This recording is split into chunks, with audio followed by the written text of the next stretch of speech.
Hey guys, what is up? Welcome back to another installment of viewer submitted invasions. Our first submission today comes from Devious Snow. Devious Snow has a soul level 89 build. Not sure why you didn't just go to 90. I'm not sure if 89 was a particularly good stopping point for the build, but I think this is a pretty straightforward sort of dex build.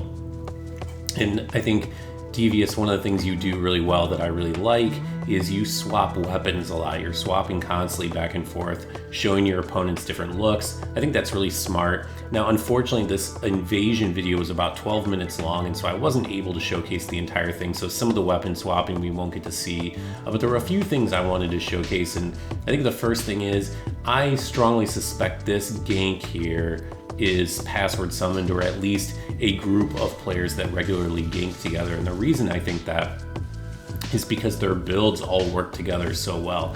And this situation here I saw where you've got a host, and we'll see this in a bit more detail later, you've got a host that's just gonna shield up when you get up and close and try to pressure him. And of course, the moment that happens, you've got the rest of the gank coming up and trying to flank you. And that is a very difficult problem to try to manage, especially when one of them has a dagger, which I think does bleed. And then you've got somebody else that's got probably the Warden Twin Blades. That does a lot of bleed. And so it reminded me of this invasion. This is actually me just maybe like 3-4 days ago. And I had a very similar situation. I'd actually just killed a phantom and the other red that was here had died. So you know it's a dried fingered world. And this over-leveled phantom here just stands and gets in your face with that big ass great shield. And then the host comes and puts me under a ton of pressure with this dagger, trying to poison me, and it's a really effective setup. And the funny thing is, either of these two builds on their own would be really ineffective, but together it's really nasty. So I have an epiphany. I realize what they're doing. So there you just saw me swap from the S stock over to the rapier. And so my thinking here is I'm gonna try to land a parry, but I've gotta wait for my right moment because I know once I flash the parry even once, it's gonna lose its effectiveness. So the first time I get to use it may well be the last. So I want the host at reasonably low health when I do it. You can see here he just fired off another summon. They're trying to bring the third phantom back in, so now I know is about the time. So the goal here is to play unlocked, attack the white phantom, but do it so that I can pivot the camera and watch the host. And right here I get my opportunity. Now I should have bundled before I took the riposte. That would have probably killed the host straight away. So now I gotta try and put this guy away. I mess up here in a sec. I press L2 because that's what I'm used to with the S stock. Unfortunately, I'm able to get the host.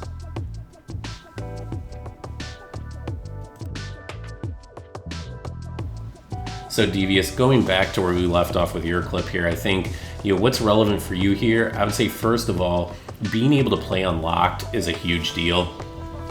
And one of the main reasons is if you're using a big weapon like a curved greatsword, one of the things you can do, like let's say you hit the host, you hit him once and he's in stun lock, so now you know you've got another free hit coming up on him. You can't, and then the other phantoms maybe are going to come charging in after you to try to protect the host. You can slightly adjust your aim with the curved greatsword so that you get the host, but you also hit the other phantom, and that kind of fine movement where you can make subtle adjustments to how you're aiming, you just can't do that while you're locked on. The other thing is while you're locked on, it kind of causes this like forced tunnel vision. It becomes very difficult to see what the other phantoms are doing. So I would definitely experiment with playing unlocked. The way to experiment is to use a sweeping weapon and just occasionally play unlocked. And then as you get more and more comfortable with it, you'll do it more and more often and it'll just become second nature and no big deal. But I think that'll help your gameplay a lot. Another thing here is I would have probably at least tried blasting into the host shield once or twice. I maybe would have tried swapping over to the Night Slayer first and blasting him with the curved greatsword. Because again, you have to think about the mental state for these guys. He's used to having his phantoms come in and rescue him from any pressure. So he's used to just standing there with his shield up, never ever having to worry about getting attacked at all. So huge fan of the kick. I think this is a great thing to do and people should do this more often. When you get somebody that's just going to keep getting in your face with a medium shield or a small shield like that and just hold it up in front of you, I think that's a great way of dealing with people like this. The other thing too is to think about conditioning. I've noticed, you swing once or twice and then stop. And I understand that part of that is being dictated by the pressure that the other phantoms are bringing to bear. But occasionally it's worth swinging more times, because unfortunately you'll see as the fight progresses, the phantoms get so comfortable with the prediction of you only swinging at most twice that they start attacking out of hit stun, or the host will shield up for 1 or 2 hits and then immediately start blasting you afterward. And of course the parry attempts will help to discipline that somewhat. But you just be mindful of the patterns you're establishing, and think about when can you break a pattern like that and use it to your advantage. I think I talked about this briefly earlier, but again with parries, I really like the idea of waiting to use one until you're going to put somebody away, and that could be with the Hornet Ring, that could be just waiting until somebody's at low health, whatever the answer is. And I don't know how relevant this is. I know more and more people are going for rapier parries. From some practice I've been doing with the rapier against PvE, it seems that the parry frames in the rapier parry are actually much earlier than you would think, and I think it's part of what's been screwing up my parries with the rapier. But back to the fight here, I had to cut a whole bunch out, but here we are. Devious actually ran out of Estus at one point and had to go off and use medium heal, and so for once the party's sort of passivity worked against them. And Devious, you've done a fantastic job here of whittling the party down. You're doing a good job of not being too aggressive here, because obviously it opens up the risk of like a hail parry on the part of the host. But clearly these guys are no match for you one-on-one, and why should they be? When you've got a gank of 3, you don't need to be very good 1v1. But really nice pressure here at the end. I think rapier straight sword's a great choice, although I would definitely give Estoc a try, or at least give it some thought. The extra reach is really wonderful, and I think it may actually do more hit stun, but I'm not sure about that.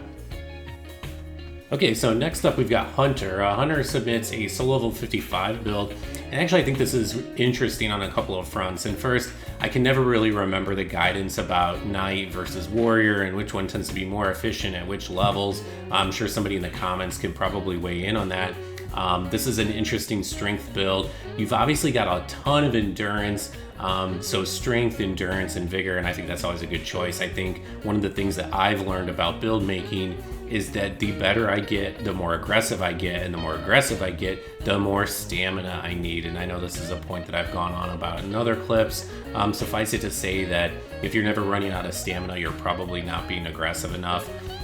So Central Irithyll and Yorshka's Chapel, these are some of my favorite places to invade. I always love this area. It's a great soul level, and you get some interesting ganks at this level that aren't going to put you in the meat grinder and kill you in a single combo.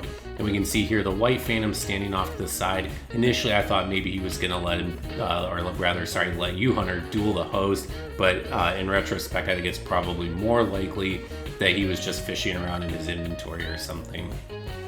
I noticed there with the camera rotation, your camera rotation I think probably could be a little bit faster, and this is something that I've struggled with. You might try increasing your controller speed. I don't know if you're on PS4, and that second R1 there, by the way, was kind of dangerous. Because you could have gotten backstab there. It would have been pretty easy with the timing to get a pivot backstab on you, so just be wary of that. Against your typical PvEers, it's not much of a concern, but in other circumstances, obviously it will be. Right here, I think you make a mistake. The blue is almost near death. He's got the PvE after him challenging PvE, and you rolled out away from him. And I think if you had a bit more presence of mind at that moment, you could have attacked him and really panicked him and probably put him away. And just looking for those little edges here and there, I think will go a long way toward helping your gameplay out. Nice roll there on the Miracle and Not Panic rolling. I think it was probably worth going for a parry there too. It was low risk. I think Mocha actually talked about this in one of his videos, that the out of hit stun parry is often a relatively low risk parry, and that move right there with the DSA, by the way, you almost never see it anymore, that weapon art. because it's very easy to parry. So not sure if you knew that you could parry that, but the timing's pretty easy. So if anyone is ever foolish enough to go for that move against you and you've got a parry tool, definitely consider going for that. And with regard to parry tools, food for thought. Depending on what you're trying to accomplish with this game, I am a big believer that when you have a hammer, everything starts to look like a nail. And when you have a parry tool in your hand, you're going to be looking for parry opportunities. And here you get the blue in a roll catch chain, but he seems reasonably competent. And so it's unlikely he's going to fall for that roll catch again. So what you can do in that situation, when you know somebody's going into pure defense mode, or it's likely that they will, you can unlock and get right next to them and then press R1. And if you've watched G9's How to Greatsword tutorial, you'll find that the hilt will actually hit them, and it will hit them much earlier than the actual sword will. And so even people that are looking to reaction roll, you can catch them out with that. So just give that a try sometime if you don't think somebody's as likely to panic roll.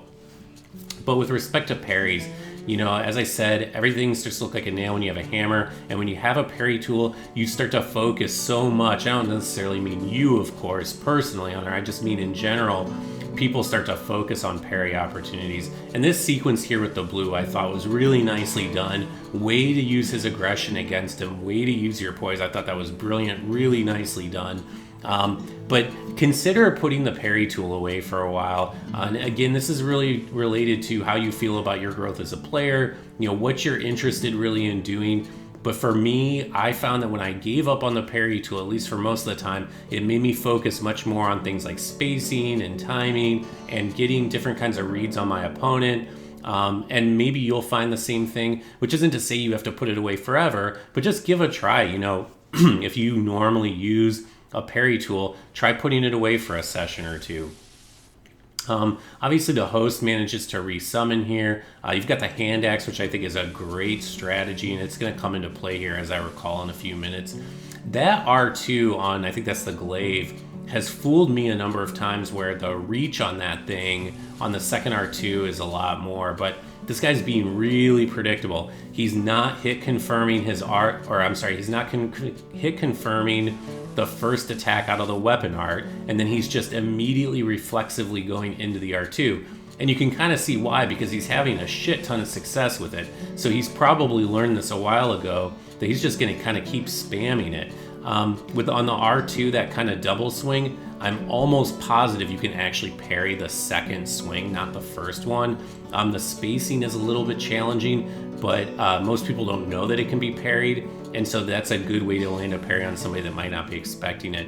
And when somebody's not hit confirming that first attack out of that weapon art, it is supremely easy to roll backstab, and so that can be a good punish if you're looking to start fishing. Attacks like that can be a great way to punish them. So you're obviously in the shit here a little bit. You're out of Estus. I think one thing that you should think about doing, I used to be really bad about this, but I've gotten better.